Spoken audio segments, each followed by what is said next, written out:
Welcome back to Straight Talk. Billy, you touched on something a minute ago before the break, and I wanted to go back to that. And this goes back to, one of the things is it seems like, every 10 years you go through a cycle, and we're back to square one. Mm-hmm. Now, the law that is on the books now apparently supposedly came out of the longest period of consultation, single consultation in the history of Kahnawake on membership, and it was supposed to reflect, and everybody was, it was very exhaustive, the consultation that was done on membership. So why are we throwing this back out again to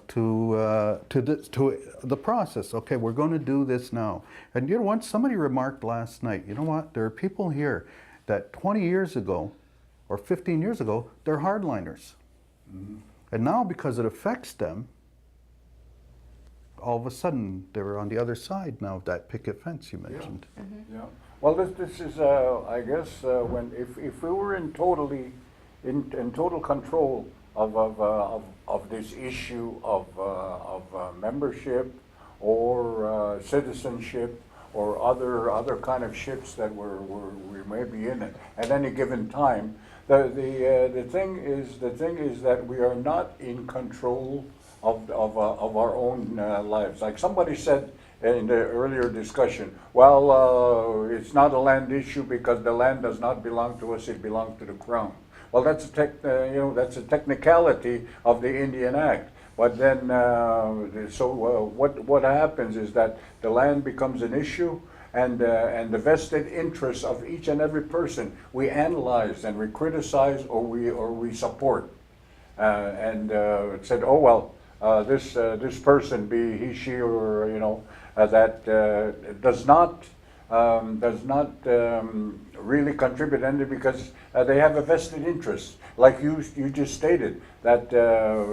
20 years ago they were a hardliner, and now because of maybe second generation family involvement, they're on the other side, Mm-hmm. And so it goes back to the historic, I guess, statement that they always say to justify the actions taken against a position taken against people to vacate or to be vacated or to be evicted, is that you were told the consequences of your action.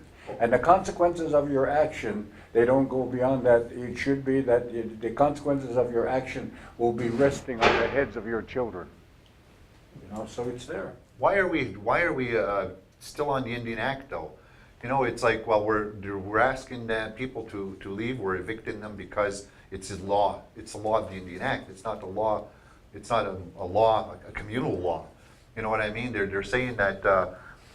With the moratoriums. A moratorium is not a law. I mean, you have a moratorium, it's like, I think that this issue has been beat up so many times, and I don't think anybody ever comes to, at the end of the day, saying, this is what it is, and this is, it. You understand what I mean? It's like, they're always saying there's something else there. Well, I think what happens in a sense like that is that, as you said, we've torn it apart, we've banged it, we've crushed it. We don't even know what it looked like in the first place. So now we're dealing with it from the present. From last night's meeting was last night's meeting, and that was the position and the situation of the community as up to date as you can get it. And as up to date as you got it, you were confused. So, okay, let me clarify. Confused? No, I'm not confused. No, personally. I'm not going at you. I'm not going at you saying you're Billy, confused. But what I'm saying, I'm more confused than you are. But the issue, one of the issues to me is that every time you do this, every time this happens, the people are no more informed than they were before. That's partly the responsibility of the people. That's partly the responsibility of the people who hope to engage the people, that big P people, okay? And we talk about the history, as you say, well, this didn't just pop up yesterday, okay? This process, this thing that we're going through, we've been in this continuum for a long, long time, okay? Longer than any of us here combined, okay? We can go back 130 years to the Indian Act. Well, you know what? We can go back 200 years, and the issue of who is the we was still important. Who are we? Only thing then is, as a community, as a people, we had control over that. We were the ones who decided who the we was. And that's an issue. And everything here now, you know what? It's about, would you support the evictions? But everything else comes into it. We're talking what? We're throwing all kinds of things into the mix. What's the difference between, like I said the other day, is you go to this meeting, what gives a person a right to speak here? And not to challenge them, but to say, is it the Indian Act? Is it a band number? Okay. Is it what, your Ungwe? Is it what, citizenship? What exactly? Because you know what, I think that's a vital question people have to ask themselves. They have to answer that question. If we don't know what the history is, like the Indian Act, you know, I heard it like, I don't know how many times last night. You know, the Indian Act brought in blood quantum. No, it didn't. But if somebody's talking, they were only around since the 80s in their life. They think that's the whole history of the Indian Act.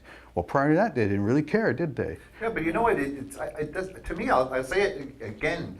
It doesn't matter what the Indian Act brought in. It's what we implement in this community. We're taking something that somebody else has given us. We're saying that it's garbage, but then we're implementing it on our We're community living by members. it, we're living Well, by it. you know Exactly. what? So Paul the- Deere last The night rules said are that. made for us, and we're following the rules that have been set out Instead of for us, making you our know? own. Well, yeah, Paul Deere Yeah. remarked on that Yeah. last And night. then Yeah. when you talk about the whole purpose behind it of people who say, well,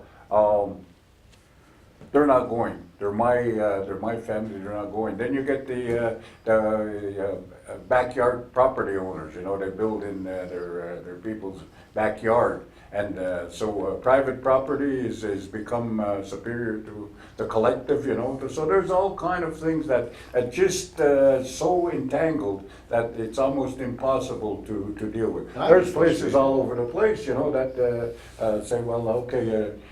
You can't get land, and it's land. That's the basis. That's the bottom of the whole argument. And say, well, you're building, I'm going to let you build in my backyard. It's mine. I'll do what I love. Equal. So then there's others who. But it's frustrating. I mean, like I said, It is I get frustrating. angry sometimes when I listen to how people can take one thing and then change it to another, and then all of a sudden it suits them today, and then next month it doesn't, and it, you know, stick to the plan. And like you said earlier, though, there's no plan. You know, on the record, Wow. I spoke to Carl and Gus about it. What's the plan? There's none. No, but that's Before, it. during, and after. What do we do next? Nobody knows what the next is going to be, obviously, but what do we do?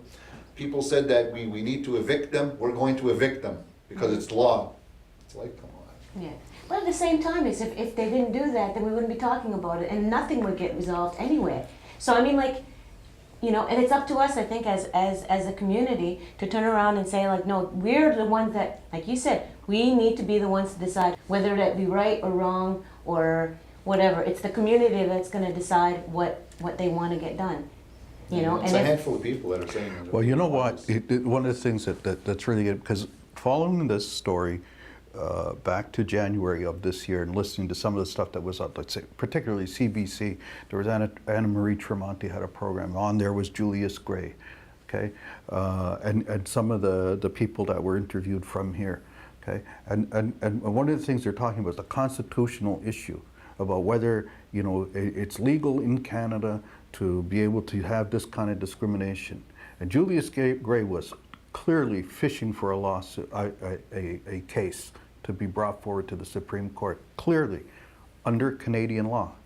Okay, and everybody who knows anything about McIver knows that the implications are there. And one of the outcomes of that was that the Supreme Court of Canada directed the government of Canada to remove inconsistencies in the Human Rights Act, and that will funnel down to the Charter of Rights and Freedoms, and it'll ultimately affect what the government does with us and any supposed protections that we have And under I think Section that's the 37. motivation behind what's going on. They're just not saying it. Is because all of a sudden there was a deadline for a community to implement certain things in their community, or that MacGyver Act or the law was going Law will to But again, was going to come in but and again- then say, okay, we're going to pre-do it. Yeah. Okay, but again, we're looking at we're being reactionary to Canadian law.